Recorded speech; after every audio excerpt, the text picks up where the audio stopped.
ॐ सदाशिवसमारम्भां शङ्कराचार्यमध्यमाम् अस्मदाचार्यपर्यन्तां वन्दे गुरुपरम्पराम्। ॐ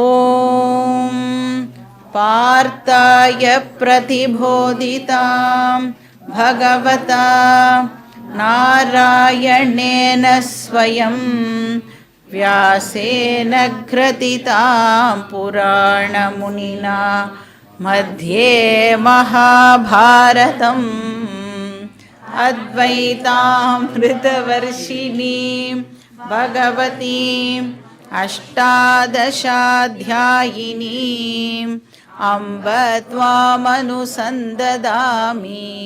भगवद्गीते भवद्वेषिणीं वसुदेवसुतं देवं कंसचाणूरमर्दनं देवकी परमानन्दं कृष्णं वन्दे जगद्गुरुं मूकं करोति वाचालं पङ्गुं लङ्घयते गिरिं यत्कृपातमहं वन्दे परमानन्दमाधवम्।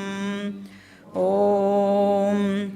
सहनाववतु सहनौ भुनक्तु सह वीर्यं करवावहै तेजस्विनावधीतमस्तु मा विद्विषावहै। ॐ शान्ति शान्ति शान्तिः। हरिः ॐ श्री गुरुभ्यो नमः। हरिः ॐ।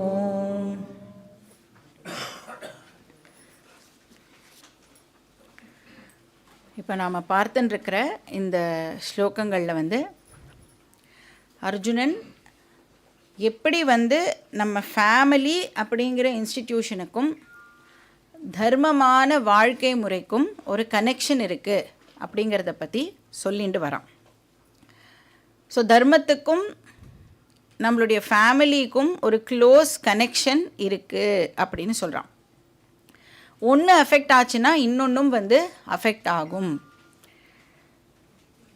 அப்படி அஃபெக்ட் ஆகிடுது அப்படின்னு சொன்னால் அந்த அஃபெக்ட் ஆன அந்த விஷயஸ் சைக்கிள் கண்டினியூவஸாக இருக்க ஆரம்பிச்சிடும். இப்போ ஃபேமிலியை டிஸ்ட்ராய் பண்ணிட்டோம் அப்படின்னு சொன்னால் தர்மத்தை டிஸ்ட்ராய் பண்ணா மாதிரி, தர்மத்தை டிஸ்ட்ராய் பண்ணிட்டோம் அப்படின்னா அடுத்த ஜெனரேஷன் ஆஃப் த ஃபேமிலியை டிஸ்ட்ராய் பண்ணா மாதிரி ஆயிடுறது. இப்போ இதை நாம் அண்டர்ஸ்டாண்ட் பண்ணிக்கணும் அப்படின்னு சொன்னால் தர்மத்துடைய 3 ஆஸ்பெக்ட்ஸை நாம் ஃபஸ்ட்டு புரிஞ்சுக்கணும். அதாவது வேதம் தர்மத்தை பற்றி என்ன சொல்கிறது அப்படிங்கிறத நாம் தெரிஞ்சுக்கணும். வேதத்தோட ஸ்டாண்டு பாயிண்டில் இருக்கிற 3 ஆஸ்பெக்ட்ஸ் என்ன அப்படின்னு பார்க்கணும். So first values. வேல்யூஸ் அப்படின்னு சொன்னால் குணங்கள் சொல்கிறோம் இல்லையா, நற்பண்புகள், ஒருத்தருக்கும் இருக்க வேண்டிய அந்த நல்ல குணங்கள், நம்ம வாழ்க்கையில் கடைப்பிடிக்க வேண்டிய முக்கியமான பண்புகள். இப்போ எக்ஸாம்பிளுக்கு சத்தியம் பேசுறது, அஹிம்சா, யாரையும் ஹிம்சிக்காமல் இருக்கிறது, அப்புறம் அடுத்தவா மேலே கொஞ்சம் அக்கறையாக நடந்துக்கிறது, அப்புறம் அன்பு, ஜெனராசிட்டி, இதெல்லாம் பொதுவாக ஒரு இண்டிவிஜுவல் பர்சனுக்கும் இருக்க வேண்டிய நல்ல குணங்கள். இது தர்மத்துடைய ஒரு ஆஸ்பெக்ட். இப்போ நான் தர்மமாக வாழறேனா இல்லையா அப்படின்னா அதில் நல்ல குணங்கள் இருக்கிறது ஒரு ஆஸ்பெக்ட். ரெண்டாவது ஆட்டிடியூட். ஆட்டிடியூட் அப்படின்னு சொன்னால் நம்மளுடைய பாவனா. இப்போ நம்மளுடைய பேரண்ட்ஸ் மேலே ஆர் நம்மளுடைய டீச்சர்ஸ் மேலே, அப்புறம் இந்த சொசைட்டியில் இருக்கிற மற்ற மக்கள் மேலே நான் என்ன விதமான மதிப்பும் மரியாதையும் வச்சுட்டுருக்கேன், அவள் மேலெல்லாம் நான் என்ன ஆட்டிடியூடை டெவலப் பண்ணி வச்சுட்டுருக்கேன். இதுவும் தர்மத்தோட ஒரு ஆஸ்பெக்ட். ஸோ வேல்யூஸ், அதுக்கப்புறம் ஆட்டிடியூட். மூணாவது இந்த ஆஸ்பெக்டை இப்போ ஜென்ரலாக நாம் யாருமே ரொம்ப விகரஸாக ஃபாலோ பண்ணுறது இல்லை அப்படின்னே சொல்லலாம். அது என்ன அப்படின்னா ரிச்சுவல்ஸ். வேதத்தில் சொல்லப்பட்டிருக்கிற யாக யஜ்ஞங்கள் பண்ணுறது. இதுதான் ஆக்சுவலி ரொம்ப ரொம்ப இம்பார்ட்டண்ட் ஆஸ்பெக்ட் ஆஃப் தர்மா. ஏன்னா பாக்கி ரெண்டும் வந்து, அதாவது நம்மக்கிட்ட இருக்கிற நல்ல பண்புகளாகட்டும் இல்லைனா பாவனாவாக இருக்கட்டும், அதெல்லாம் வந்து கண்ணுக்கு தெரியாதது இல்லை. உங்ககிட்ட இல்லைன்னு அடுத்தவா சொன்னால் கூட இருக்குது அப்படின்னு எனக்கு தெரியும் அப்படின்னு சொல்லிக்கலாம். ஆனால் அந்த வேல்யூவோ இல்லைன்னா அந்த ஆட்டிடியூடோ நம்மக்கிட்ட இருக்குது அப்படிங்கிறத அடுத்த வாளுக்கு எப்படி நான் வந்து ப்ரூவ் பண்ணுவேன், ஒரு எப்படி எக்ஸ்ப்ரெஸ் பண்ணுவேன் அப்படின்னா, நான் பண்ணுற ஃபிசிக்கல் ஆக்டிவிட்டி மூலமாகவோ இல்லைனா நான் பண்ணுற வெர்பல் கம்யூனிகேஷன் மூலமாகவோ தான் என்கிட்ட இருக்கிற அந்த நல்ல பண்புகளையோ இல்லை குட் ஆட்டிடியூடையோ என்னால் வந்து அடுத்த வாளுக்கு எக்ஸ்ப்ரெஸ் பண்ண முடியும். இப்போ சொல்லுவோம் இல்லையா, ஒரு அம்மா வந்து தன் குழந்தைக்கு எதையாவது சொல்லி கொடுக்கணும் அப்படின்னு சொன்னால், இப்போ வந்து பெரியவா கிட்ட இப்படி தான் நடந்துக்கணும் அப்படின்னு வெறும்னு அந்த அம்மா சொல்கிறத விட, அந்த அம்மா வந்து சப்போஸ் அந்த யாராவது பெரியவா ஆற்றுக்கு வந்தால் நமஸ்காரம் பண்ணிட்டா அந்த குழந்தை என்ன பண்ணும், தானும் போய் அம்மாவை பார்த்து பண்ணும். அப்புறம் அவகிட்ட வந்து அந்த அம்மா எப்படி மரியாதையாக பேசுகிறா அப்படிங்கிறத நோட் பண்ணி அந்த குழந்தையும் வந்து பெரியவானா இப்படி தான் நாம் ரெஸ்பெக்ட்ஃபுல்லாக பேசணும், அவளை எதிர்த்து நாம் பேசக்கூடாது, அவள் சொல்கிறது தப்பாகவே இருந்தால் கூட நம்ம வந்து அதை கேட்டுக்கணும். ப்ராபப்ளி வேறு யார்கிட்டையாவது அதை சொல்லி அது என்ன ஏதுன்னு நம்ம வந்து சரி பார்த்துக்கலாமே ஒழிய அவாகிட்டேயே மூஞ்சிக்கு நேரம் நீங்கள் வந்து இப்படி பேசுகிறது தப்பு அப்படின்னு எதிர்த்து பேசக்கூடாது. அப்படி எல்லாம் வந்து அந்த குழந்தை எப்போ கற்றுக்கும், அந்த அம்மா வந்து அதை எக்ஸ்ப்ரெஸ் பண்ணி காமிச்சாதான். அந்த அம்மா கிட்ட அந்த நல்ல குணம் இருக்குது, அந்த அம்மா அதை எப்படி எக்ஸ்ப்ரெஸ் பண்ண முடியும், ஃபிசிக்கலாகவோ வெர்பலாகவோ தான் அதை எக்ஸ்ப்ரெஸ் பண்ண முடியும். இப்போ வந்து ஒரு ஃப்ரெண்டை பார்க்குறோன்னு வச்சுக்கோங்க. இப்போ அந்த ஃப்ரெண்டு மேலே நாம் வந்து என்ன ஆட்டிடியூட் வச்சுட்டுருக்கோம், என்ன மதிப்பு மரியாதை வச்சுட்டுருக்கோம் அப்படிங்கிறத எப்படி எக்ஸ்ப்ரெஸ் பண்ணுவோம். ரொம்ப நாள் ஆச்சு பார்த்து அப்படின்னா குடுகுடுன்னு ஓடி போய் அந்த ஃப்ரெண்டுக்கு வந்து கையெல்லாம் கொடுத்து கட்டியெல்லாம் பிடிச்சிண்டு, அப்போ அந்த அன்பு வந்து எப்படி எக்ஸ்ப்ரெஸ் பண்ண முடியும், ஃபிசிக்கலாகவோ இல்லைனா ஐயோ இவ்வளோ நாளாச்சுடா உன்னை பார்த்து அப்படின்னு அந்த மாதிரி பேசுறது மூலமாகவும் தான் எக்ஸ்ப்ரெஸ் பண்ண முடியும் இல்லையா. அது மாதிரி நம்மளுக்கிட்ட இருக்கிற அந்த கண்ணுக்கு தெரியாத நல்ல தனத்தை எக்ஸ்ப்ரெஸ் பண்ணுறதுக்கு ரிச்சுவல்ஸ் வந்து ஒரு வழியாக இருக்குது. இந்த யஜ்ஞங்கள் ஹெல்ப் பண்ணுறது. ப்ளஸ் இப்போ நம்ம வந்து ஏதாவது ஒரு ஃபங்க்ஷன் பண்ணுறோன்னு வச்சுக்கோங்களேன். அந்த ஃபங்க்ஷன் பண்ணுறது மூலமாக என்ன ஆகும்னா, நம்ம வந்து சொந்த பந்தங்களை எல்லாமும் கூப்பிடுவோம் நம்ம வீட்டுக்கு இல்லை, இன்றைக்கி வந்து எங்கள் வீட்டில் இந்த விசேஷம் நீங்கள் எல்லாம் வந்துடுங்கோ. அப்போது ஒரு ஆப்பர்ச்சுனிட்டி, அந்த ஃபேமிலி எல்லாம் சேர்ந்து மறுபடியும் சேர்ந்து சாப்பிட்டு ஜாலியாக பேசி அந்த மாதிரி ஒரு அக்கேஷனை நாம் வந்து க்ரியேட் பண்ணுறோம். இப்போது வெஸ்டர்ன் பீப்புள்னால் அவள் வந்து ஏதாவது யோசிக்கணும், என்ன ரீசன் சொல்லி நான் போய் இன்றைக்கி எங்கள் அம்மாவையோ அப்பாவையோ பார்க்கறது. நமக்கு அந்த மாதிரி யோசிக்க வேண்டிய அவசியமே இல்லை. தடுக்கி விழுந்தால் நம்மளுக்கு இந்த கேலண்டரை திருப்பினா பாதி நாள் வந்து ரெட்டு கலரில் இருக்கும். ஏன்னா நம்மளுக்கு எல்லாமே வந்து நாள் கிழமை வாச தெளித்து ஒரு கோலம் போட்டு காவி இட்டாச்சுன்னா யாரை வேணாலும் நீங்கள் சாப்பிட கூப்பிடலாம். ஏன்னா நம்மளுக்கு அவ்வளோ ரிச்சுவல்ஸ் இருக்குது, அவ்வளோ பண்டிகைகள் இருக்குது. அப்போ அதெல்லாம் யூஸ் பண்ணோம் அப்படின்னா அந்த டுகெதர்னஸ் இருக்குல்ல, அதை வந்து நாம் இம்ப்ரூவ் பண்ணிக்கலாம். அப்போ தர்மம் அப்படின்னு எங்கெல்லாம் பேச்சு வருதோ அங்கெல்லாம் இந்த 3 ஆஸ்பெக்ட்ஸும் இருக்கா அப்படின்னு நாம் வந்து செக் பண்ணிக்கணும். So values, attitude, rituals. ரிச்சுவல்ஸ்னால் சடங்கு, சம்பிரதாயம். அப்புறம் வந்து ஒவ்வொரு ரிலீஜன்லேயும் வந்து ஒவ்வொரு விதமாக அந்த ரிச்சுவல்ஸை வந்து ஃபாலோ பண்ணுவாள். இப்போ ரிலீஜியனுக்குள்ளேயே எடுத்துட்டோன்னா நம்மளுக்கு டிஃப்ரெண்ட் கம்யூனிட்டிஸ் இருக்குது இல்லையா. ஒரே ரிலீஜியனுக்குள்ளேயே நிறைய வந்து பிரிவுகள் இருக்குது. அதனால அந்த பிரிவுகள் இருக்கிறதுனால அந்த ரிச்சுவல்ஸ்லேயும் நம்மளுக்கு வேறுபாடு கண்டிப்பாக இருக்கும். அப்போ இந்த ஊர் வழக்கம்னு ஒன்று இருக்கும், அப்புறம் குல வழக்கம்னு ஒன்று இருக்கும், அப்புறம் குடும்ப வழக்கம் அப்படின்னு அதுலேயே வந்து அதை கிரேடு பண்ணி நாம் வந்து பார்க்கலாம்.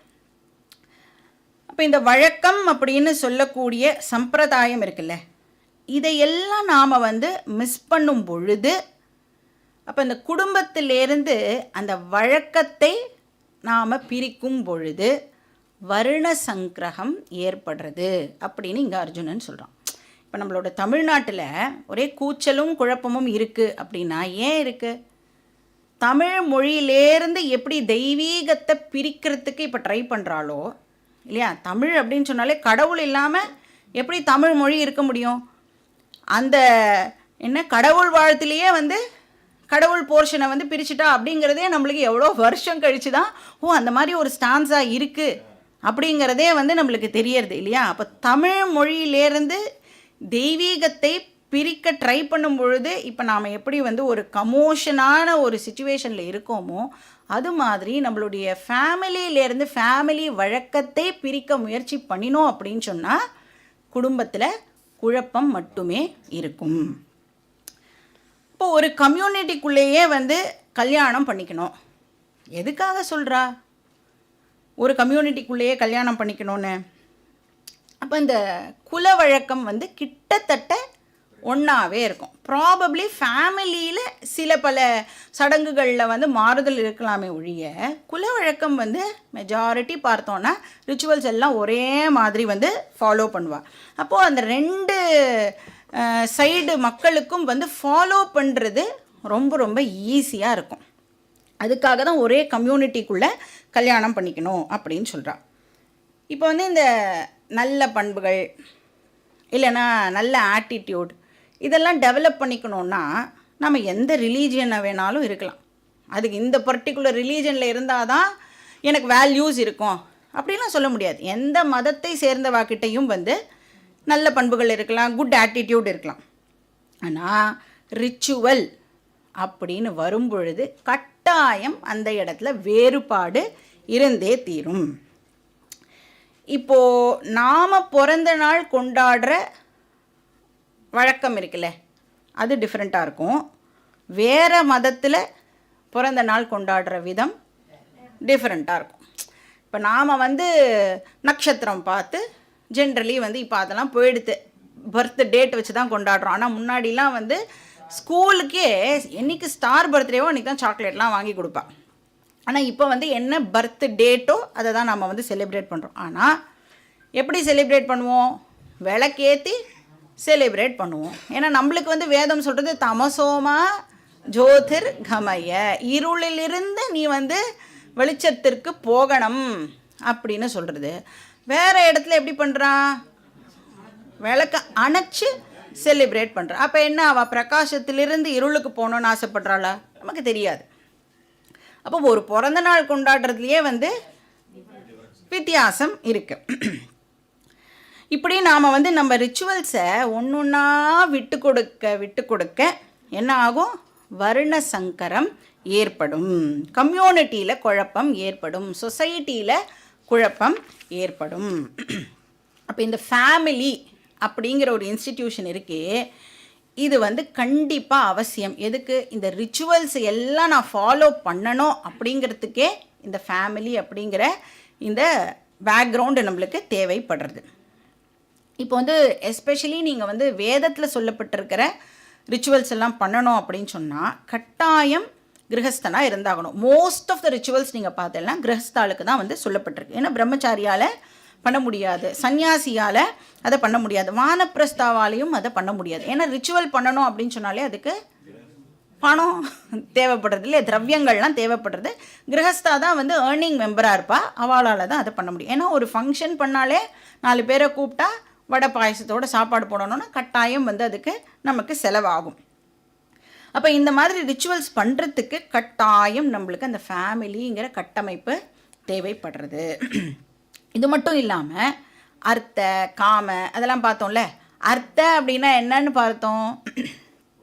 செக்யூரிட்டி அப்படின்னு பார்த்தோம். வயசான காலத்தில் யார் என்ன காப்பாற்றுவா? ஒரு வாய் தண்ணி கொடுக்கறதுக்கு யாராவது நம்மளுக்கு வேணும்ல. அப்போ அந்த ஃபேமிலியில் நம்ம இருந்தால் தானே கடைசி காலத்தில் நம்ம போகிற வழிக்கு நம்மளுக்கு ஒரு வாய் ஜலமாவது நம்மளுக்கு கிடைக்கும். இப்போ கண்டிப்பாக family is very very important. And at the same time entertainment பர்பஸுக்கும் வந்து ஃபேமிலி நாம் வந்து யூஸ் பண்ணிக்கிறோம். இப்போ வேல்யூஸுக்கும் ஆட்டிடியூடுக்கும் வந்து ஃபேமிலி தேவையில்லை. நல்ல பண்பு, ஏன்னா ஃபேமிலியில் இல்லாத பர்சன் கூட ஒரு நல்ல பர்சனாக இருக்கலாம். இப்போ இப்போ இந்த ஃபேமிலியிலேருந்து ரிச்சுவல்ஸை நாம் பிரிச்சுட்டோம் அப்படின்னு சொன்னால், இப்போ நம்மளாம் ஒரு ஃபேமிலியில் இருக்கோம்ல, இப்போ நம்ம இருக்கிற ஃபேமிலியிலேருந்து ரிச்சுவல்ஸை பிரிச்சுட்டோம் அப்படின்னு சொன்னால், இந்த ஃபேமிலியே இப்போ என்ன ஃபேமிலி ஆகிடும்னா அர்த்தகாம ஃபேமிலி ஆகிடும். வேறு எதுக்காக நம்ம ஒன்றா இருக்கணும் இல்லையா? இப்போ ஏன்னா செக்யூரிட்டி வந்து பணம்லாம் நான் வந்து வேலை பார்க்கும்பொழுது சேர்த்து வச்சுருந்தேன் அப்படின்னு சொன்னால் என்னை வந்து பிற்காலத்தில் அது காப்பாற்ற போகிறது. அப்புறம் என்டர்டெயின்மெண்ட்டுக்கு இருக்கவே நிறைய விஷயங்கள். அதுக்கு எதுக்கு ஃபேமிலி இல்லையா? அப்போ எதுக்கு ஃபேமிலி? ரிச்சுவல்ஸ் பண்ணுறதுக்காகவே நாம் ஃபேமிலியில் இருக்கணும். இப்போ வந்து இந்த பகுத்தறிவுவாதிகள்லாம் இருக்கல்ல, இந்த சோ கால்டு, நாம் படிக்கிற பகுத்தறிவு இல்லை, நம்மளுடைய பகுத்தறிவு வந்து விவேக, ரொம்ப அழகான வார்த்தை அது. த சோ கால்டு பகுத்தறிவுவாதிகள் ஆஃப் தமிழ்நாடு அவள் இருக்கால்ல, அவள்லாம் வந்து எதுக்கு இப்போ ஃபேமிலிங்கிற இன்ஸ்டிடியூஷன்? அவசியமே இல்லையே. ஏன்னா செக்யூரிட்டிக்கு பணம் இருக்குது, என்டர்டெயின்மெண்ட்டுக்கு நிறையா விஷயங்கள் இருக்குது, எதுக்கு பின்ன ஃபேமிலி? அதனால என்ன பண்ணுறா இப்போது, ஃபேமிலியாலாம் நீ கல்யாணம்லாம் பண்ணிக்காத, நம்ம வந்து லிவ் இன் ரிலேஷன்ஷிப்பு வச்சுக்கலாம். எவ்வளோ தூரத்துக்கு கேவலமாக ஆகிடுது. ஏன் இப்படி ஆகிடுது? நம்ம யாருமே ரிச்சுவல்ஸ் எல்லாம் ப்ராப்பராக ஃபாலோ பண்ணலை. இப்போ நம்மளுடைய ரிலீஜியன் இருக்குல்ல, ஹிந்துன்னு சொல்லிண்டா மட்டும் போகாது, அந்த ரிலீஜனை மெயின்டைன் பண்ணணும் அப்படின்னா நாம் வந்து அந்த ஃபேமிலிங்கிற கட்டமைப்பை விட்டு கொடுக்கவே கூடாது. ஃபேமிலியாக தான் நாம் இருந்து ஆகணும். அதனால தான் இந்த காலத்தில் குழந்தைகள்லாம் வந்து கேட்குறது, ஏன் நான் ஒரு ஃபாரினரை கல்யாணம் பண்ணிக்க கூடாது? என்ன பதில் சொல்லுவா பேரண்ட்ஸு? ஏன் வேறு ரிலீஜியன் பொண்ணையோ பையனையோ நான் ஏன் கல்யாணம் பண்ணிக்க கூடாது? அவனும் மனுஷா தானே. இப்போ நம்மளை என்ன சொல்லும் குழந்தைகள், நீ ரொம்ப பார்க்குற, ரொம்ப வந்து ஆர்த்தடாக்ஸாக இருக்க, ரொம்ப ட்ரெடிஷ்னலாக இருக்க, ரொம்ப பேக்வேர்டாக இருக்க, உன் thinking is very very backward, இப்போ உலகம் எங்கே போயின்னு இருக்கு தெரியுமா அப்படின்னு அந்த பேரண்ட்ஸை பார்த்து அந்த குழந்தை வந்து ஒரு கேள்வி கேட்கும். இப்போ பேரண்ட்ஸ் என்ன பதில் சொல்லணும்? பழக்க வழக்கங்கள்லாம் அடாப்ட் பண்ணிக்கிறதுக்கு ரொம்ப ரொம்ப டிஃபிகல்ட்டாக இருக்கும். இப்போ நம்மளுடைய ஃபேமிலிக்குன்னு ஒரு ட்ரெடிஷன் இருக்குது. நம்மளுடைய ஃபோர்ஃபாதர்ஸ் எல்லாம் வந்து அவ்வளோ கஷ்டப்பட்டு இந்த ட்ரெடிஷனை வந்து பாதுகாத்து வந்துட்டுருக்கா. அதை நம்ம கையில் கொடுத்துருக்கா. நாம் தானே அதை நெக்ஸ்ட் ஜெனரேஷனுக்கு எடுத்துகிட்டு போகணும். அதனால நீ வேறு இடத்துலலாம் கல்யாணம் பண்ணிட்டேன்னா அந்த பழக்க வழக்கம்லாம் நம்மளுக்கு ஒத்து வராது, நம்மளால் வந்து சேர்ந்து இருக்க முடியாது இப்படின்னு அந்த பேரண்ட் பதில் சொல்லணும். அந்த பேரண்ட்டால் இப்படி பதில் சொல்ல முடியுமா? சொல்ல முடியாது. ஏன்? பழக்க வழக்கத்தை பேரண்ட்ஸே ஃபாலோ பண்ணலையே இல்லையா? அவள் ஃபோர்ஃபாதர்ஸ் பண்ணின்னு வந்த பழக்க வழக்கத்தை இப்போ அந்த அம்மா அப்பா வந்து ஃபாலோ பண்ணினா தானே தைரியமாக எப்படி நான் வந்து ஒரு பர்சன்கிட்ட அசர்ட்டிவாக எப்படி பேச முடியும்? நான் அதை ஃபாலோ பண்ணியிருந்தால் மட்டுமே நீ அதை பண்ணணும் அப்படின்னு வந்து அசர்ட்டிவாக பேச முடியும் இல்லையா? இங்கேயே தகராறு இருக்கும் பொழுது அடுத்தவாக்கிட்ட எப்படி போய் நீ ஃபாலோ பண்ணணும் அப்படின்னு எப்படி சொல்ல முடியும்? பாதி பேருக்கு வந்து இந்த காலத்தில் என்ன கோத்திரம் அப்படிங்கிறதே தெரியாது இல்லையா? நிறைய பேர் எந்த கம்யூனிட்டியை சேர்ந்தவாளாக இருந்தாலும் கண்டிப்பாக அவளுக்கு கோத்திரம் இருக்கும். நாம் எல்லாருமே வந்து ஏதோ ஒரு ரிஷியோடைய டிசெண்டன்ட், டெஃபினட்டாக எல்லாருக்கும் ஒரு கோத்திரம் இருக்கும். அதுக்கு கூட சாஸ்திரம் சொல்கிறது, சப்போஸ் உனக்கு ஏதோ ஒரு வகையில் அந்த லிங்க் வந்து யார் என்ன கோத்திரம் தெரியலன்னா சிவகோத்திரம்னு சொல்லு, இல்லை ஹரிகோத்திரம்னு சொல்லு அப்படின்னு அதுக்கு கூட நம்மளுக்கு பர்மிஷன் கொடுத்துருக்கு. இப்போ இஷ்ட தேவதா சிவன்னா நீ சிவகோத்திரம் சொல்லிக்கோ, உனக்கு கோத்திரம் பேர் தெரியலைன்னா. தெரிஞ்சுதுன்னா அது வந்து பெருமையாக நாம் வந்து எல்லார்கிட்டையும் சொல்லணும், நான் இந்த கோத்திரத்தை சேர்ந்தவன் அப்படின்னு. இப்போ எந்த வேதத்தை நாம் சேர்ந்தவா அப்படிங்கிறதும் பாதி பேருக்கு இப்போது தெரியாது. பாதி குழந்தைகள் வந்து அபிவாதையே வந்து சொல்கிறது இல்லை.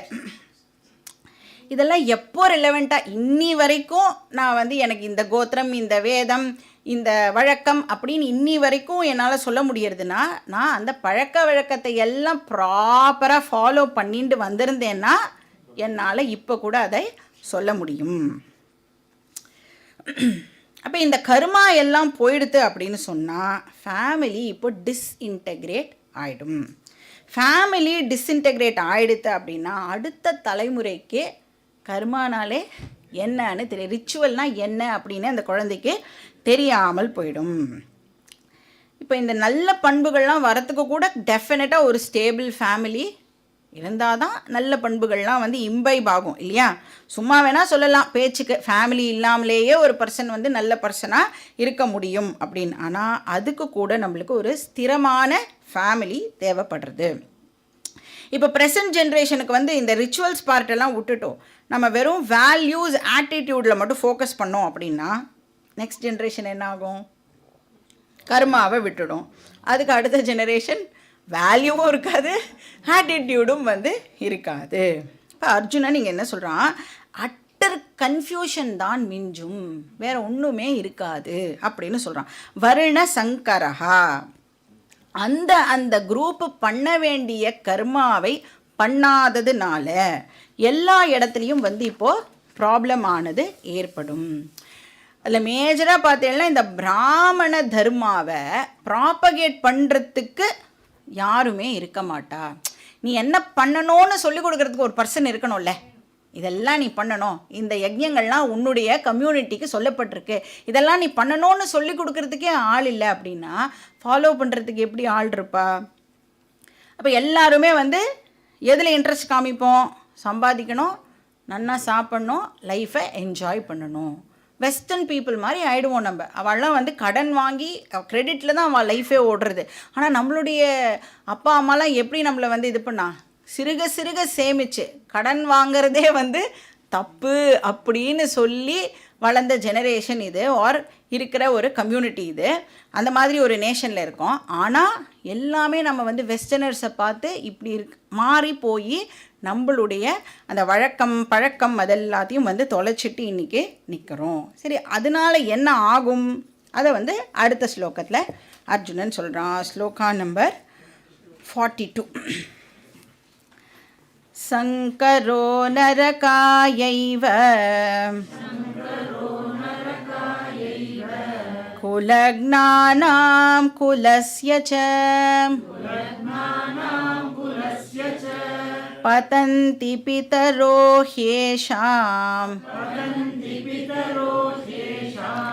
லுப்தபிண்டோதக க்ரியாஹ.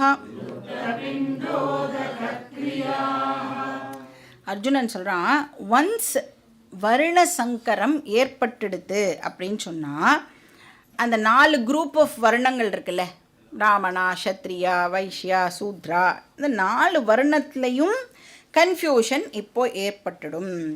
அந்த ரிலீஜியஸ் மிக்சர் வந்து இப்போது ஏற்பட்டுடுது அப்படின்னு சொன்னால் எல்லா பார்ட்லேயும் இப்போ ப்ராப்ளம் வந்துடும். ஆட்டிடியூட்லேயும் ப்ராப்ளம் வந்துடும், வேல்யூஸ்லேயும் ப்ராப்ளம் வந்துடும், ரிச்சுவல்ஸ்லேயும் இப்போ ப்ராப்ளம் வந்துடும். இப்போ வந்து வேறு வேறு ரிலீஜியனை சேர்ந்தவா கல்யாணம் பண்ணிக்கிறான்னு வச்சுக்கோங்களேன். இப்போ அந்த குழந்தையோடைய பர்த்டே கொண்டாடணும்னா எந்த வழக்கத்தின்படி அந்த குழந்தையோடைய பிறந்த நாளை இப்போ கொண்டாடுவா? விளக்கை ஏற்றுவாளா, இல்லைனா ஊதி அணைப்பாளா, கேக்கை கட் பண்ணுவாளா, இல்லை பாயசத்தை நைவேத்தியம் பண்ணுவாளா, கோவிலுக்கு போவாளா, சர்ச்சுக்கு போவாளா, எப்படி கொண்டாடுவா பிறந்த நாளை? இப்போ இந்த கன்ஃபியூஷன் ஆனது வந்து இங்கே ஏற்படும். அப்போ ரிச்சுவல் பார்ட்டை வந்து நாம் விட்டு கொடுக்க வேண்டியதாக ஆகிறது. எதுக்கு இந்த ரிச்சுவல்ஸ் எல்லாம் அப்படின்னு வந்து தோண ஆரம்பிக்கும். ஸோ முன்னாடி சொன்ன மாதிரி நம்மளுடைய அந்த ஆட்டிடியூட் அண்ட் வேல்யூவை எக்ஸ்ப்ரெஸ் பண்ணுறதுக்காகவே வேதம் வந்து இந்த ரிச்சுவல்ஸ் எல்லாத்தையும் வந்து நம்மளுக்கு கொடுத்துருக்கு. இப்போ கடவுளே இல்லை அப்படின்னு சொல்கிற கண்ட்ரீஸ்லலாம் கூட அவளுடைய கண்ட்ரி வழக்கம் அப்படின்னு வச்சுருப்பா, ஏதாவது ஒரு ரிச்சுவல் வச்சுருப்பா. இப்போ வந்து சொல்கிறாலே, இப்போ நம்மளோட ப்ரைம் மினிஸ்டர் வந்து வேறு ஏதோ ஒரு கண்ட்ரிக்கு போகிறார் அப்படின்னா அந்த கண்ட்ரி வழக்கப்படி நம்மளுடைய பிரதம மந்திரிக்கு வரவேற்பானது கொடுக்கப்பட்டது.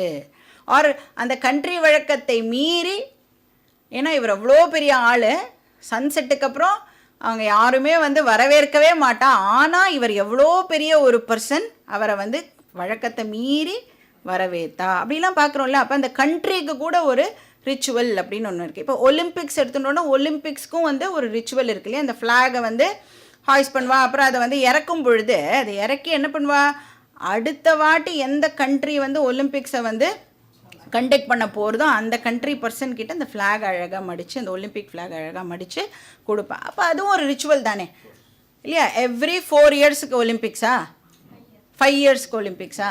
அப்போ அது வந்து கரெக்டாக அந்தந்த வாட்டிக்கு வந்து அதை ஃபாலோ பண்ணுறா இல்லையா? இப்போ ரிச்சுவல் இல்லாமல் யாராலையுமே ஃபர்ஸ்ட் ஆஃப் ஆல் இருக்க முடியாது. அப்போ ரிச்சுவல் போயிடுது அப்படின்னு சொன்னால் இது எங்கே கொண்டு விடும்னா வருண சங்கரஹா, கன்ஃபியூஷன் அப்படின்னு சொல்கிறான். எப்படியா இது? நரகா ஏவ குலக்னானாம் குலஸ்ய. இந்த ஃபேமிலியை வந்து அழிக்கிறவாளுக்கு லைஃபே நரகமாயிடும் அப்படிங்கிறான் அர்ஜுனன். அவளுடைய ஃபேமிலியில் வேல்யூஸ் இப்போ இருக்காது. அப்போ அவளோட ஃபேமிலி லைஃபே எப்படி ஆகிடும்? ஒரு நரகமான வாழ்க்கையை வாழறவாளா அவள் ஆயிடுறா. பதந்த பிதரோ ஹேஷாம் லுப்த பிண்டோ உதக கிரியா.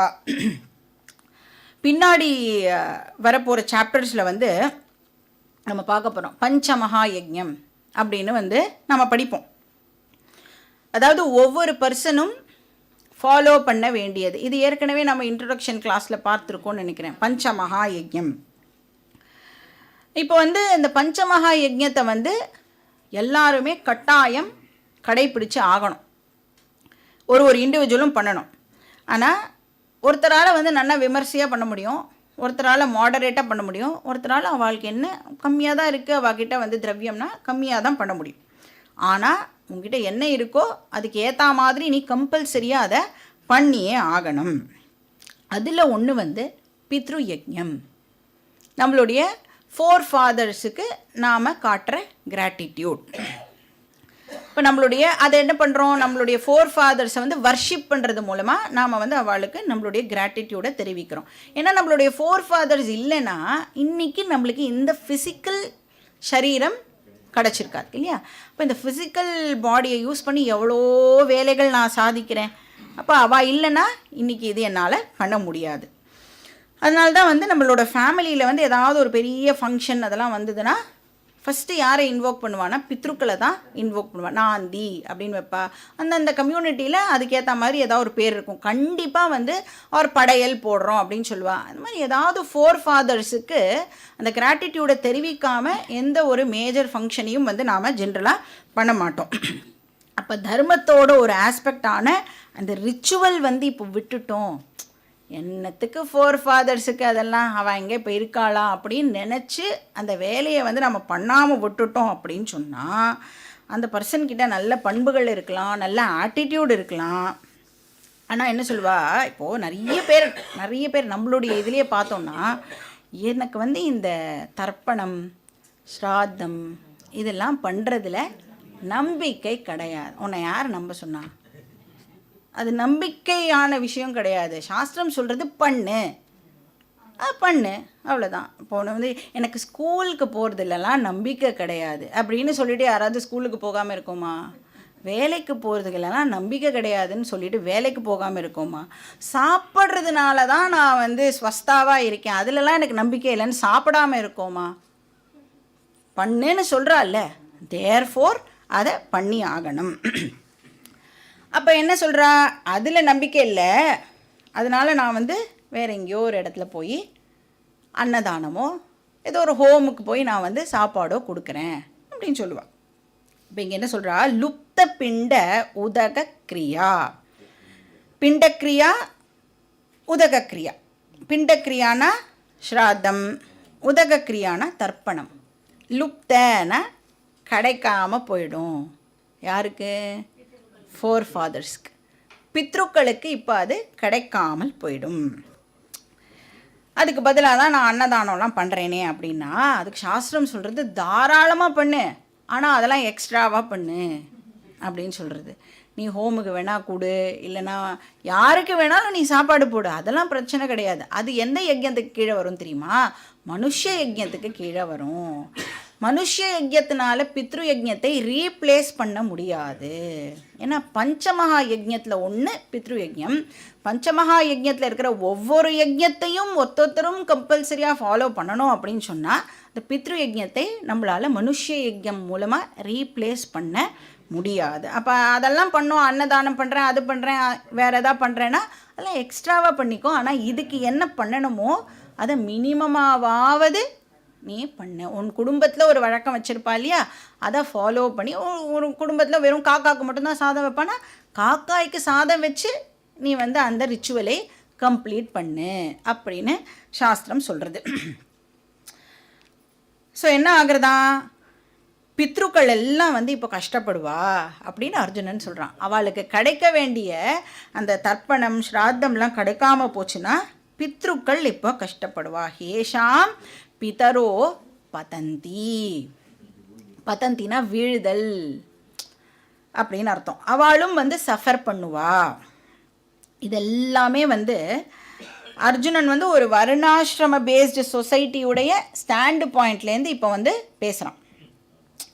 எந்த சொசைட்டியில் பழக்க வழக்கங்கள்லாம் இம்பார்ட்டண்ட்டாக இருக்கோ அந்த சொசைட்டியில் இதெல்லாம் குறைஞ்சிடுத்துனா எப்படி அந்த சொசைட்டியில் கன்ஃபியூஷன் ஆனது ஏற்படும் அப்படிங்கிறத பற்றி இங்கே அவன் சொல்கிறான். இதெல்லாம் பிரச்சனை ஆகிடும் அப்படின்னு சொல்கிறான். ஸோ அந்த சொசைட்டியில் இருக்கிற மக்களுக்கு அவளோட வாழ்க்கையே என்னவாயிடுமா, நரக்கமாக ஆகிடும். அவள் செத்து போனதுக்கப்புறம் டெஃபினட்டாக நரக்கத்துக்கு தான் போகிறா. ஆனால் இப்போ வாழும்போதே அவள் வந்து ஒரு நரக்கமான வாழ்க்கையை தான் அவள் வந்து வாழணும். ஏன்னா ரிச்சுவல்ஸ் ஃபாலோ பண்ணாததுனால சொசைட்டியில் இப்போ கன்ஃபியூஷன் க்ரியேட் ஆகிடும் அப்படின்னு இங்கே சொல்கிறான். அடுத்த ஸ்லோகம், ஸ்லோகா நம்பர் 43. दोषैरेतैकुलग्नानां वर्णसङ्करकारकैः उत्साद्यन्ते जातिधर्माः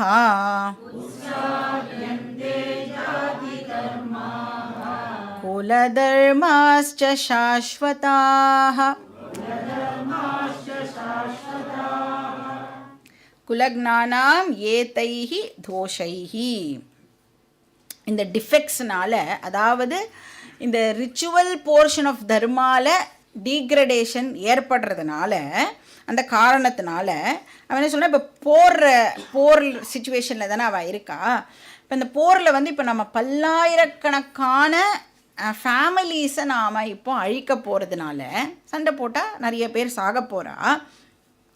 அப்போ அந்த ஃபேமிலியுடைய அந்த ஜெனரேஷனையே அழிச்சதுக்கு நாம் காரணமாக இப்போ ஆயிட போகிறோம் அப்படின்னு அவன் சொல்கிறான். ஸோ வருண சங்கரகா ஏற்பட்டு என்ன ஆயிடுமா, இன்டர் வருண மிக்சர் இப்போது ஏற்பட்டுடும் அப்படின்னு சொல்கிறான்.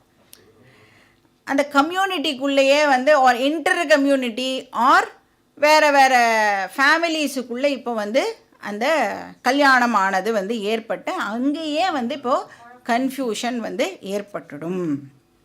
அதனால என்ன ஆகும், நம்மளுடைய ஜாதி தர்மா உத்சாத்யந்தே, நம்மளுடைய வருணத்தை பேஸ் பண்ணி நாம் ஃபாலோ பண்ண வேண்டிய சில ப்ராக்டிசஸ் எல்லாம் இதனால் அழிஞ்சு போயிடும். வேறு வேறு வருணத்துக்குள்ளே கல்யாணம் ஆச்சு அப்படின்னு சொன்னால் இந்த வருணம் ஃபாலோ பண்ண வேண்டிய ப்ராக்டிஸும் போயிடும், அந்த வருணம் ஃபாலோ பண்ண வேண்டிய ப்ராக்டிஸும் போயிடும். ஏன்னா சில ரிச்சுவல்ஸ் எல்லாம் அந்தந்த வருணத்தை சேர்ந்தவ மட்டுமே பண்ண முடியும். இப்போ வந்து ஃபார் எக்ஸாம்பிள் ராஜசூய யாகம் அப்படின்னு ஒன்று இருக்குது. அந்த ராஜசூய யாகத்தை யார் பண்ணலான்னா ராஜாக்கள் மட்டுமே அதை வந்து பண்ண முடியும். அதாவது ஒரு சத்திரியனாக இருக்கணும் அந்த ரிச்சுவலை பண்ணுறதுக்கு. பிராமணாவுக்கு வந்து அதை பண்ணி வைக்கிறதுக்கு ரைட்ஸ் இருக்கே ஒழிய அந்த யாகத்தை அந்த பிராமணா வந்து பண்ணக்கூடாது.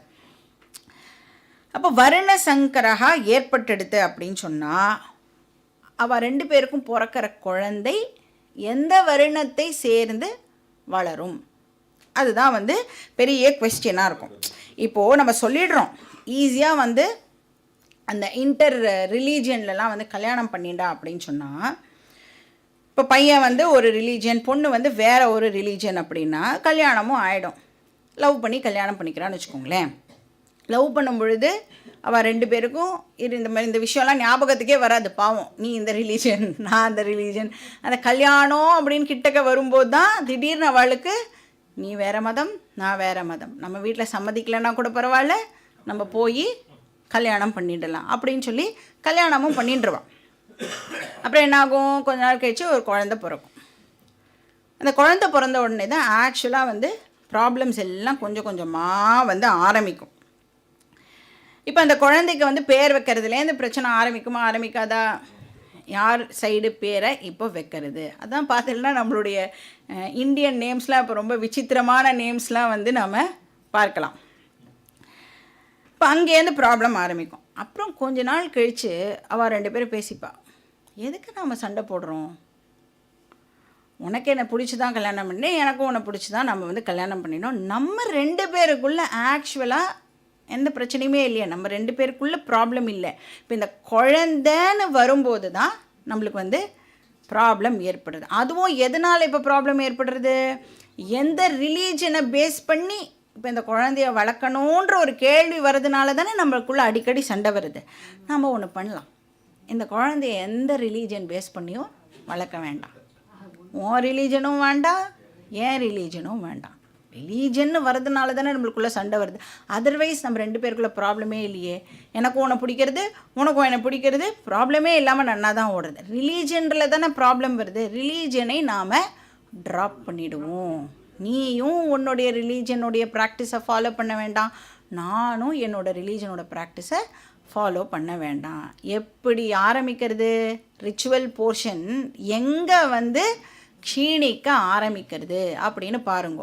அப்போ இந்த மாதிரி எத்தனை ஃபேமிலிஸில் நடந்திருந்தால் இன்றைக்கி வந்து இந்த ரிச்சுவல்ஸே வந்து இப்போது ரொம்ப அரிதாக, அது பண்ணுற ஃபேமிலிஸே வந்து ரொம்ப ரொம்ப அரிதாக இப்போது ஆயிடுது. இப்படித்தான் ஜாதி தர்மா அழிஞ்சு போகும் அப்படின்னு அன்றே கணித்தான்னு சொல்லுவாள். அந்த மாதிரி அர்ஜுனன் வந்து அன்றைக்கே வந்து சொல்லியிருக்கான். ஆனால் வேறு ரீசன் வச்சு சொல்கிறான். அவன் போரில் எல்லாரும் செத்து போயிடுவா அப்படின்னு ரீசன் வச்சு சொல்கிறான். ஆனால் இன்றைக்கும் நாம் வந்து பார்க்கணும், போரெல்லாம் ஒன்றும் நடக்க வேண்டாம், சாதாரணமாகவே வந்து ஜாதி தர்மாலாம் வந்து எப்படி அழிஞ்சின்னு இருக்கு அப்படின்னு நம்ம கண்ணுக்கு முன்னாடியே நாம் வந்து பார்க்குறோம். அப்போ 2 சைட்லேயும் ரிச்சுவல்ஸை விட்டுட்டா நம்மளுடைய கலாச்சாரம், அந்த கல்ச்சர் அதெல்லாம் சொல்கிறோமே, ட்ரெடிஷன் அதெல்லாம் சொல்கிறோமே, யார் தான் அதை ஃபாலோ பண்ணுவா? இப்போ நம்மளுடைய ஃபாதர்ஸ்லாம் எவ்வளோ கஷ்டப்பட்டு எவ்வளவோ படையெடுப்புக்கெல்லாம் நடுவில் அவள் வந்து அத்தனையும் வந்து ஃபாலோ பண்ணி இன்னி வரைக்கும் நம்மக்கிட்ட அதை ஹேண்ட் ஓவர் பண்ணிட்டு போயிருக்காளே. ஆனால் அதை நம்ம ஜஸ்ட் 1 செகண்டில் வந்து அப்படியே உதறிட்டு எனக்கும் இந்த ஃபேமிலிக்கும் சம்மந்தமே இல்லை அப்படின்னு சொல்லிட்டு போகிற அளவுக்கு நாம் வந்து மாறி போயிட்டோம். ஸோ இந்த குல தர்மங்கள்லாம் எப்படிப்பட்டவைனா சாஸ்வதா அநாதிகால பிரவருத்தா. இன்னி வரைக்கும் ஒரு வழக்கத்தை ஃபாலோ பண்ணுறோன்னா இனிலேருந்தோ அதை வந்து நாம் கடைப்பிடிக்கிறதுனால தானே. அப்போ அந்த ஃபாதர்ஸ் வந்து அதை பர்பச்சுவேட் பண்ணுறதுக்கு எவ்வளோ கஷ்டப்பட்டிருப்பா, அவளோட எஃபர்ட்டெல்லாம் நம்ம நினச்சி பார்க்க வேண்டாமா? அப்போ அது அழிஞ்சு போகிறதுக்கு ஜஸ்ட் ஒரு ஜெனரேஷன் வந்து போகிறோம். இப்போ இந்த செயினில் ஒரு லிங்கை வந்து நாம் அறுத்துட்டா போகிறோம், மொத்தமும் வந்து கான். இப்படி குல தர்மமே வந்து அழிஞ்சு போயிடும் அப்படின்னு சொல்கிறான். அடுத்த ஸ்லோகா நம்பர் 44.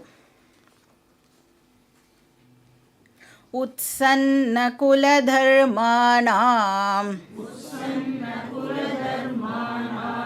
மனுஷ்யானாம் ஜனார்தன நரகே நியதம் வாசஹ பவதீத்யனு சுஷ்ரும. அப்புறம் இதுக்கப்புறம் என்னாகும், இந்த ஃபஸ்ட்டு ஜென்ரேஷனில் ரிச்சுவல்ஸ் போச்சு அப்படின்னா 2வது தலைமுறை 3வது தலைமுறையில் வேல்யூஸும் இருக்காது, ஆட்டிடியூடும் இருக்காது.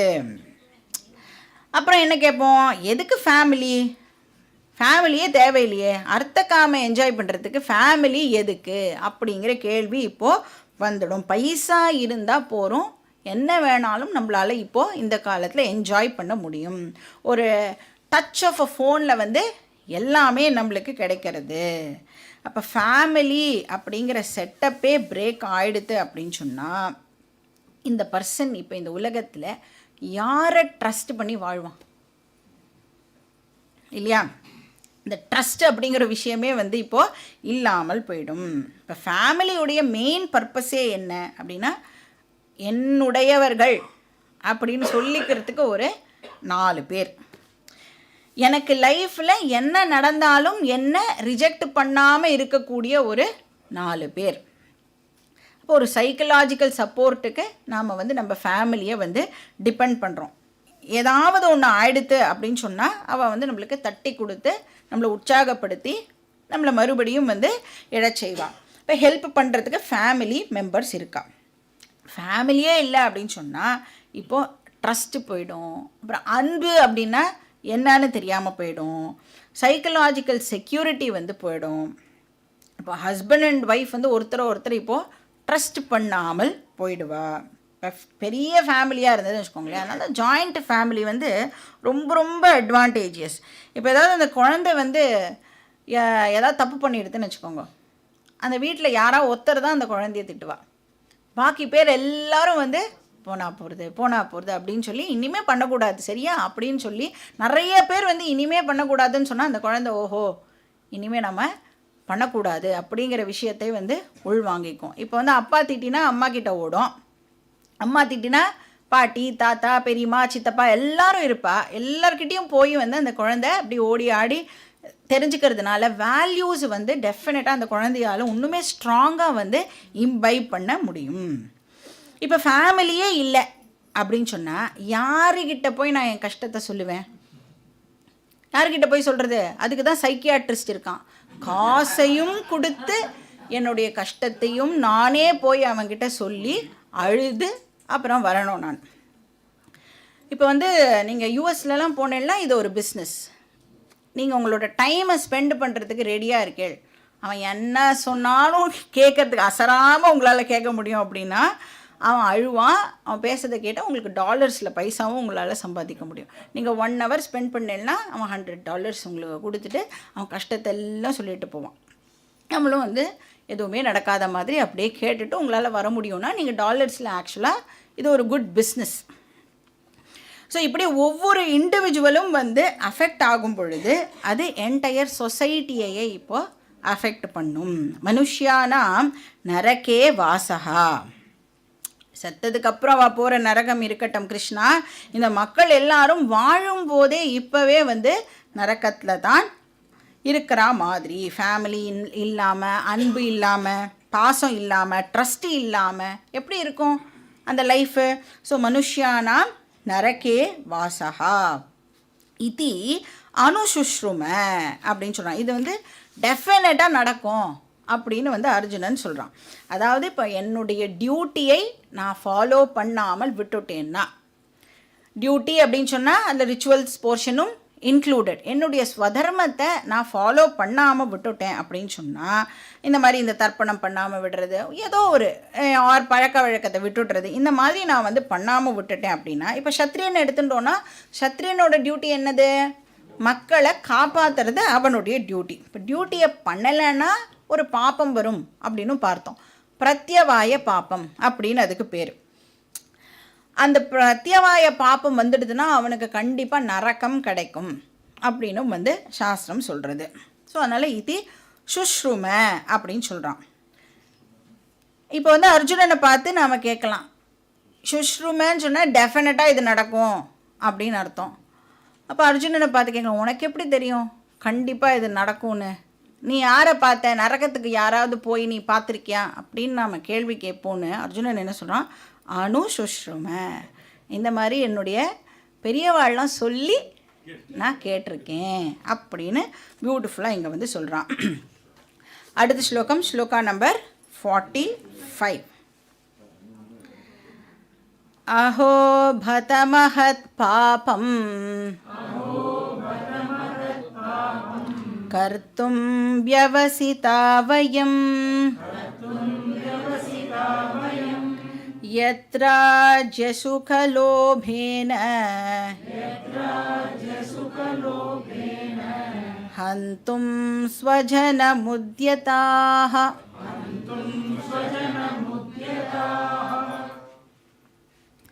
இப்போ இதெல்லாம் வந்து இப்போ அர்ஜுனனுடைய மோனோலாக், அதாவது அர்ஜுனன் பேசின்னு இருக்கான், கிருஷ்ணர் அந்த பக்கம் வந்து சும்மா உட்கார்ந்துட்டு கேட்டுன்னு இருக்கார். அவனே வந்து இப்போ இந்த பாரத போருடைய கான்சிக்வன்சஸ் எல்லாம் இமேஜின் பண்ணி இப்படியெல்லாம் நடந்துருத்துனா என்ன பண்ணுறது, அப்படியெல்லாம் நடந்துருத்துனா என்ன பண்ணுறது அப்படின்னு அவன் வந்து இப்போ பேசின்னு இருக்கான். ஸோ இப்போ இந்த வார் நடந்ததுன்னா கண்டிப்பாக இந்த சொசைட்டி டிஸ்ட்ராய் ஆகிடும் அப்படின்னு சொல்கிறான். அது வந்து ஃப்யூச்சரை டெஃபினட்டாக பாதிக்கும். அஹோபத அப்படின்னு சொல்கிறான். அதாவது கடவுளே கடைசியில் இந்த வார் வந்து இவ்வளவு பெரிய ஒரு ட்ராஜடியில் கொண்டு போய் விட போகிறது அப்படின்னு சொல்கிறான். பதன ட்ராஜடி அப்படின்னு அர்த்தம். மகத் பாபம் கர்த்தும் வியவசிதா வயம். மகத் பாபம் கர்த்தும், நாம் வந்து ஒரு பெரிய பாப செயலை செய்ய போகிறோம் அப்படின்னு வியவஸ்திதா முடிவு பண்ணியிருக்கோம். என்ன மகத் பாபம் இது? போர்னால வந்து வர்ண சங்கரா ஏற்பட்டு, ஜாதி சங்கரா ஏற்பட்டு, அதனால தர்ம நாசம் ஏற்பட்டு, பித்ருக்கள் பதனம் ஏற்பட்டு, இப்படியே ஒரு செயின் ரியாக்ஷனை நாம் வந்து கொண்டு போக போகிறோம் அப்படின்னு அர்ஜுனன் சொல்கிறான். இது எல்லாமே வந்து நம்மளுடைய ஷார்ட் சைட்டட்னஸ்னாலன்னு சொல்கிறான். நம்ம வந்து ஜஸ்ட்டு இந்த ராஜ்யம் வேணும்னு சண்டை போட வந்துட்டோமே, ஆனால் இந்த சண்டைனால இப்போது இவ்வளோ டிஸ்ட்ரக்ஷன்ஸ், தர்மமே அழியிற அளவுக்கு நாம் வந்து இதை கொண்டு போய் விட போகிறோம். யத் ராஜ்ய சுகலோபேன, இந்த ராஜ்யம் அப்புறம் அதனால் கிடைக்கக்கூடிய சுகபோகங்கள் அதெல்லாம் வந்து நம்மளுடைய குறுகிய சிந்தனையோடு இருக்கிறதுனால தான் இந்த ராஜ்யம் அதனுடைய சுகம் இதெல்லாம் வேணும்னு நாம் கேட்குறோம். லோப அப்படின்னு சொன்னால் பேராசைன்னு அர்த்தம், கிரீடுன்னு அர்த்தம். அப்புறம் என்ன சொல்கிறான்? ஸ்வஜனம் ஹந்தும் உத்தியதாக, மறுபடியும் ஸ்வஜனம் அப்படிங்கிற வார்த்தையை யூஸ் பண்ணுறான். அப்படின்னா என்ன அர்த்தம்? இன்னும் வந்து தர்ம அதர்ம அவிவேகம் கண்டினியூ ஆகிறது அர்ஜுனனுக்கு. இப்படி வந்து இதுக்காக நம்மளுடைய சொந்த மக்களையே கொலை பண்ணுறதுக்கு நாம் இப்போ தயாராக நின்றுருக்கோமே அப்படின்னு சொல்கிறான். உத்தியதா அப்படின்னு சொன்னால் உத்தேசித்து, அவளெல்லாம் கொலை பண்ணணும்னு உத்தேசித்து இப்போது ரெடியாக நின்றுருக்கோமே. அவன் சொல்கிறான், நல்ல வேலை அட்லீஸ்ட் இந்த லாஸ்ட் மொமெண்ட்லையாவது எனக்கு இந்த மாதிரி நல்ல விஷயங்கள்லாம் வந்து இப்போது தோன்றதே. உனக்கு கூட இதெல்லாம் தோணலை கிருஷ்ணா.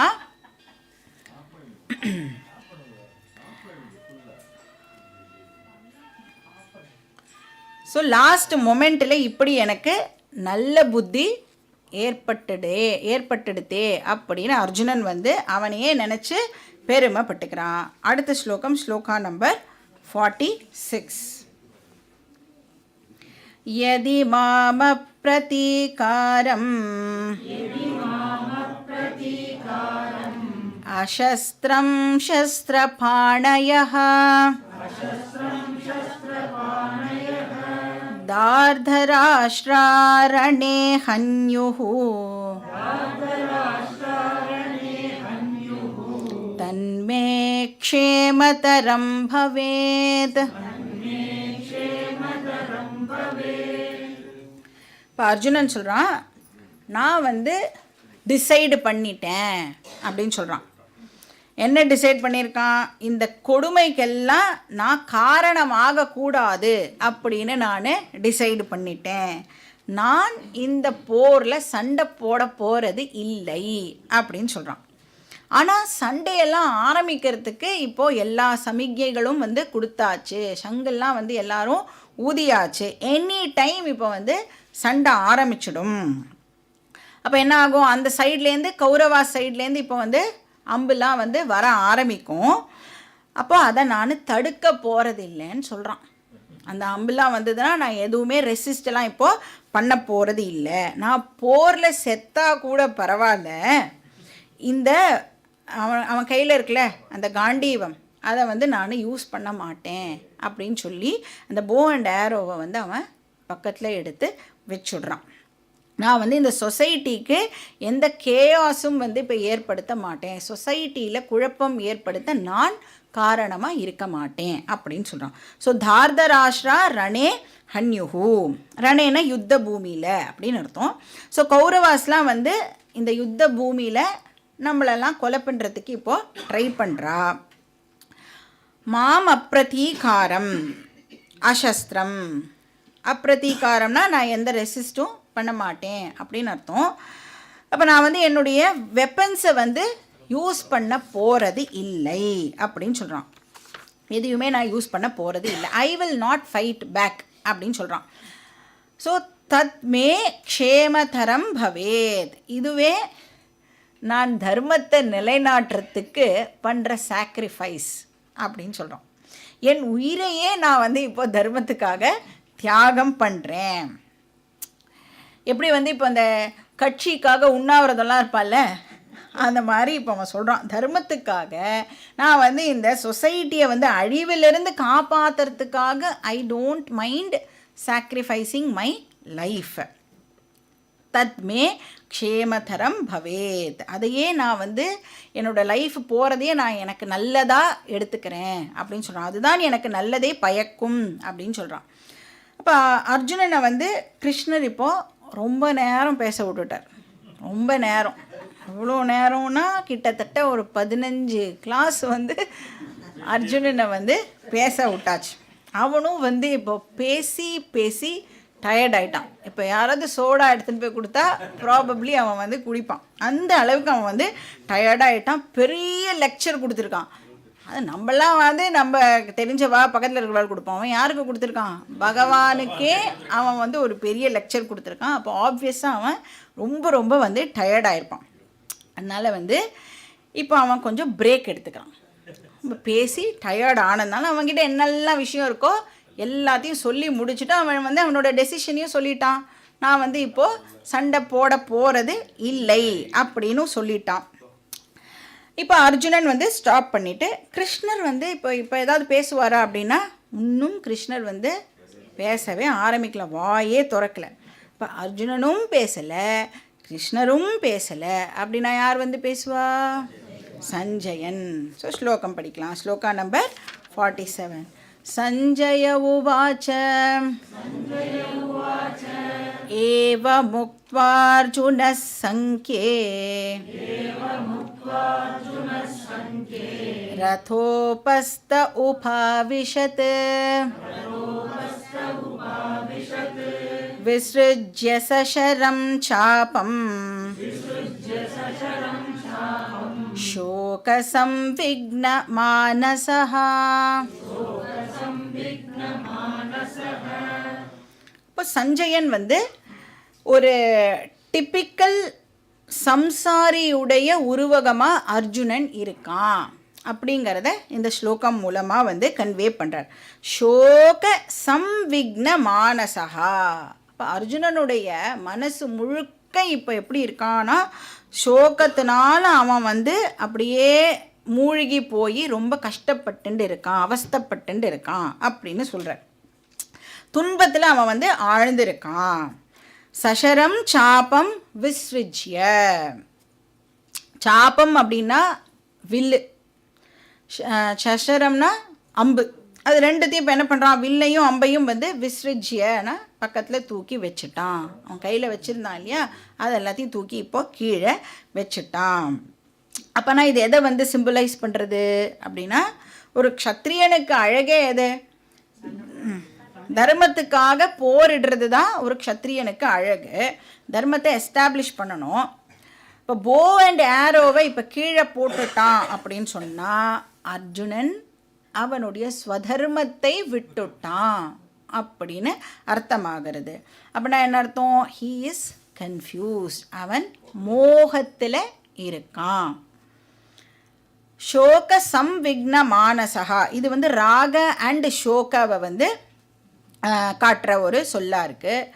விஸ்ருஜ்ய சசரம் சாபம், இது வந்து மோகாவை இண்டிகேட் பண்ணுறது. இப்போ கன்ஃபியூஸ்டாக இருக்கிறதுனால அவன் ஸ்வதர்மத்தை விட்டுடுறான். இப்போ போரில் வந்து பார்ட்டிசிபேட் பண்ணணுமா வேண்டாமா, இதுதான் வந்து கான்ஃப்ளிக்ட் இல்லையா, இதில் தான் குழப்பம். அப்போது அதில் வந்து இப்போ அவன் தப்பான டெசிஷனை எடுக்கிறான். என்ன ராங் டெசிஷன்? ஸ்வதர்ம பரித்யாகா, ஸ்வதர்மத்தை அவன் விட்டுடுறான், டியூட்டியை விடுறான்.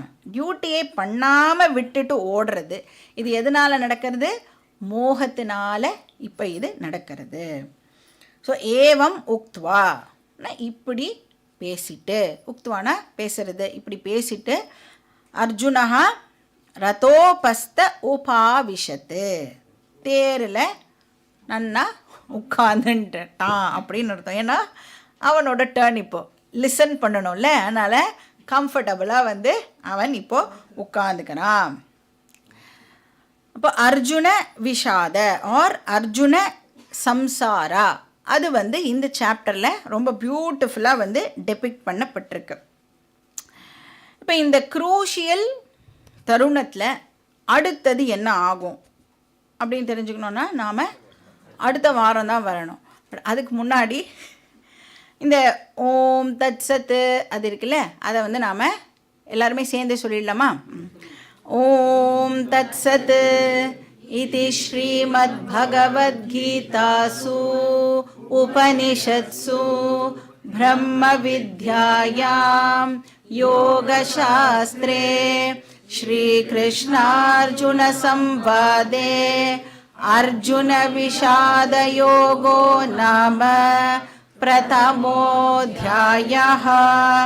அது இருக்கு இல்லையா, இந்த போர்ஷன் வந்து எல்லா சாப்டருடைய கடைசிலையும் வரும். அதனால் நம்ம என்ன பண்ணலாம், இந்த சாப்டரில் அதனுடைய அர்த்தத்தை பார்த்துடலாம். அடுத்த சாப்டர்லலாம் வரும்போது டிட்டோ டிட்டோ அப்படின்னு வந்து போட்டுடலாம். ஸோ ஓம் தத் சத்து 3 வார்த்தைகள், 3மே வந்து பகவானுடைய பெயர்கள், பகவானை குறிக்கிற சொல்.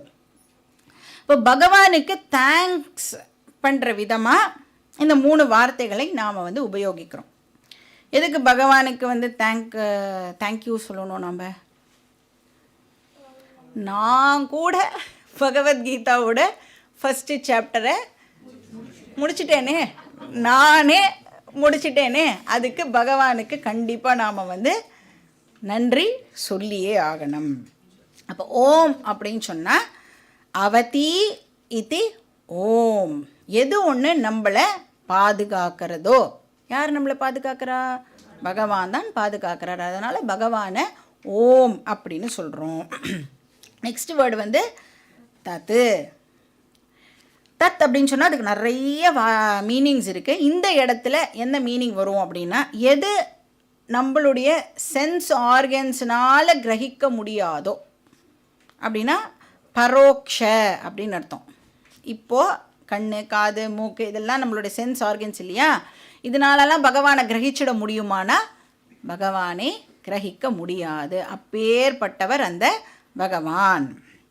அப்போ நம்மளுடைய இந்திரியங்களுக்கெல்லாம் அப்பாற்பட்டு யார் இருக்காளோ அவளை வந்து பகவான் அப்படின்னு சொல்கிறோம். ஸோ தத் அப்படின்னு சொன்னால் அதான் அர்த்தம். ஸோ பரோக்ஷ அப்படின்னு அர்த்தம். சத் அப்படின்னு 3வது வார்த்தை இருக்கு இல்லையா, சத் அப்படின்னு சொன்னால் எப்போவுமே இருக்கிறது. பாஸ்ட்லேயும் இருந்தது, ப்ரெசண்ட்லேயும் இருக்குது, ஃப்யூச்சர்லேயும் இருக்கும். இப்போ 3 காலத்துலேயும் எது இருக்குமோ அதை வந்து சத் அப்படின்னு சொல்கிறோம். திரிகாலே அபி திஷ்டதி இதி சத். அப்போ ஓம் தத் சத் அப்படின்னு சொன்னால் கண்ணுக்கு தெரியாத எப்போவுமே இருக்கக்கூடிய ப்ரொடெக்டர் அப்படின்னு அர்த்தம். அவர் வந்து பகவான். அப்படிப்பட்ட பகவானை தேங்க் பண்ணி பிரதமோத்யாய அப்படின்னா என்ன அர்த்தம்? ஃபஸ்ட்டு சாப்டரை நான் வந்து கம்ப்ளீட் பண்ணியிருக்கேன். அர்ஜுன விஷாத யோகா, அர்ஜுனனுடைய துயரத்தை எக்ஸ்பிளைன் பண்ணுற இந்த சாப்டர். யோக அப்படின்னு சொன்னால் டாபிக் ஒரு சாப்டர். சரி, இது எப்படி ப்ரெசென்ட் பண்ணப்பட்டது? ஸ்ரீகிருஷ்ணார்ஜுன சம்வாதே. சம்வாதம் அப்படின்னு சொன்னால் டயலாக் அப்படின்னு அர்த்தம். அர்ஜுனனுக்கும் கிருஷ்ணனுக்கும் இடையில் நடக்கும் டயலாக், ஹெல்தி டயலாக் அப்படின்னு அர்த்தம். அதாவது ஆர்கியூமெண்ட்டுக்காக நடக்கிற டயலாக் கிடையாது, டிபேட்டுக்காக நடக்கிற டயலாக் கிடையாது, டீச்சரை டெஸ்ட் பண்ணுறதுக்காக நடக்கிற டயலாகும் இது கிடையாது. இப்போ டீச்சர் அண்ட் ஸ்டூடெண்ட் அப்படின்னு சொன்னால் டீச்சருக்கு வந்து ஸ்டூடெண்ட் மேலே கம்பேஷன் இருக்கணும். லவ் அண்ட் அஃபெக்ஷன் வந்து டீச்சர் ஸ்டூடெண்ட் மேலே காமிக்கணும். ஸ்டூடெண்ட் எப்படி ரெசிப்ரோகேட் பண்ணணும்? அது டீச்சர் மேலே ஃபெய்த் அண்ட் ரெவரன்ஸ் இருக்கணும். இப்படி இந்த 2 பேருக்கும் இந்த 2 ஆட்டிடியூடும் இருந்து ஒரு டயலாக் நடந்தது அப்படின்னு சொன்னால் அப்போ தான் டீச்சிங் ஆனது அந்த இடத்துல ஏற்படும். ஸ்ரீமத் பகவத்கீதாசு உபனிஷத்சு. இப்போ இந்த டயலாகுக்கு என்ன பேர் அப்படின்னா ஸ்ரீமத் பகவத்கீதோ உபனிஷத்து அப்படின்னு இதுக்கு பேர். பகவத்கீதாவையே நாம் உபனிஷத் அப்படின்னு சொல்கிறோம். ஏன்னா உபனிஷத்தில் என்ன சொல்லப்பட்டிருக்கோ அதை தான் கிருஷ்ணர் பகவத்கீதாவில் சொல்கிறார். அதையும் பகவானே சொல்லி கொடுக்குறாரு இல்லையா. சர்வோ உபனிஷதோ காவஹா தோக்தா கோபால நந்தனஹா. எங்கேயோ கேட்டிருக்கோமா, நம்ம கேட்டிருக்கோமா, தியான ஸ்லோகத்தில் கேட்டிருக்கோம். அங்கே திருப்பியும் போய் அந்த தியான ஸ்லோகத்தை என்ன அப்படின்னு கேட்டு பாருங்க. சரி, இந்த என்டையர் டயலாகோட தீம் என்ன? மொத்தமே கீதாவில் 2 டாபிக் தான் இருக்குது. ஒன்று வேத பூர்வ பாகத்தில் சொல்லப்பட்டிருக்கிற அந்த ரிலீஜியஸ் போர்ஷன், அது ஒரு டாப்பிக்கு. இன்னொன்று வேத அந்த பாகத்தில் சொல்லப்பட்டிருக்கிற இந்த knowledge portion. So religious part இந்த நாலேஜை அடையறதுக்கான தகுதியை நமக்கு கொடுக்கும். நாலேஜ் போர்ஷன் என்ன கொடுக்கும்? நாலேஜை கொடுக்கும். அப்போ யோக சாஸ்திரம் அப்படிங்கிறது ரிலீஜியஸ் போர்ஷனை ரெஃபர் பண்ணுறது. பிரம்ம வித்யா அப்படிங்கிறது நாலேஜ் போர்ஷனை ரெஃபர் பண்ணுறது. ஸோ கர்மா ப்ளஸ் ஞானம் is equal to Gita. So வேத பூர்வ ப்ளஸ் வேத அந்த இஸ் ஈக்குவல் டு கீதா. அப்படிப்பட்ட கீதாவை நாம் தொடர்ந்து படிக்கணும் அப்படின்னு 100 வாட்டி பகவான்கிட்ட பிரார்த்தனை பண்ணிட்டு நாம் இந்த ஃபஸ்ட்டு சாப்டரை கன்க்ளூட் பண்ணலாம். ஓம் பூர்ணமதః பூர்ணமிதம் பூர்ணாத் பூர்ணமுதச்யதே பூர்ணஸ்ய பூர்ணமாதாய பூர்ணமேவாவசிஷ்யதே. ஓம் சாந்தி சாந்தி சாந்தி. ஹரிஹி ஓம் ஸ்ரீ குருப்யோ நமः. ஹரிஹி ஓம்.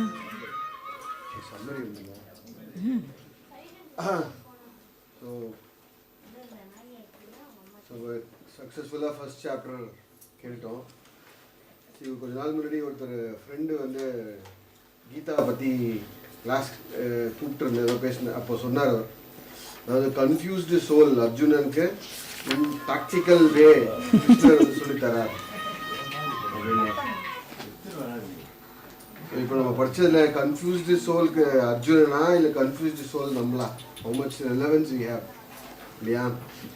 ஃபைனலாக என்ன சொல்கிறது, ஃபைனல் கன்க்ளூஷன் என்ன? லைக் அர்ஜுனா அவனுடைய தர்மத்தை பண்ணுறதுக்கு பிடிக்கல.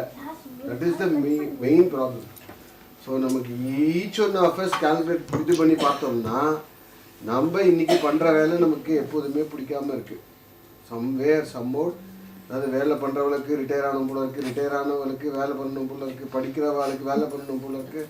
இதை மாதிரி நான் இப்போ இருக்கிற சுச்சுவேஷன் எனக்கு பிடிக்கல. இதுதானே ப்ராப்ளம்.